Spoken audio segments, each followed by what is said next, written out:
From the front porch, Laura Gretchell watched her neighbor's SUV head off down the long driveway. Calling Patty Bellini her neighbor was kind of a stretch, because Patty lived a half-mile away. But the addresses were spread far apart on this rural road, and the Bellinis were indeed on the next lot down. Laura and her husband, Sean, lived on a vineyard/winery they'd bought 4 months ago with his inheritance.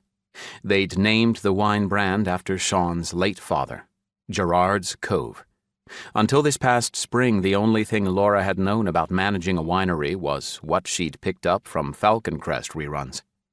Their 3 children seemed to have adjusted well to the move from Seattle. Sophie, 16, and Liam, 12, had just caught the buses to their respective new schools about an hour ago. They'd inherited Laura's brown hair and skinny frame. James, 4, took after his father with sandy-colored hair and a sturdy body.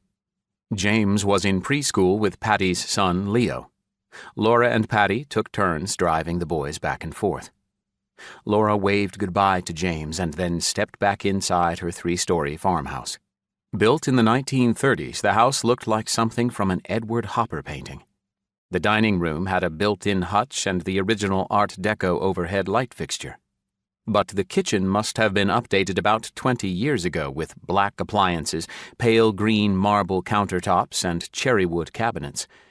Laura thought it looked ugly as sin, as her grandmother used to say.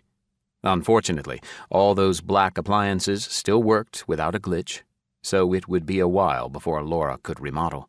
One good feature about their 90s kitchen was the open-concept layout that incorporated the eating area and the family room, which had a big-screen TV, a second fireplace, and a sliding glass door that looked out at the vineyard. The landscape was kind of desolate right now, but that was normal this time of year in central Washington. It was off-season. Their wine-tasting room in a little Ralph Lauren-type rustic cottage near the main road was closed until February. Laura was very much alone there. Her husband had decided this was the perfect time for a research trip to some French and Italian wineries. Laura had wanted to go with him and have her mother come stay with the kids, but Sean had shot down the idea. He'd said the trip was all business, cheap hotels, a tight schedule, and lots of driving. He'd be gone 2 weeks. Laura wasn't quite convinced he was going to have a terrible time, driving around the French and Italian countryside, touring wineries, sampling wines, with bread and cheese, no doubt. Hell, it would have been like a second honeymoon for them. She really didn't understand why she couldn't have accompanied him. But she wasn't about to beg him to take her.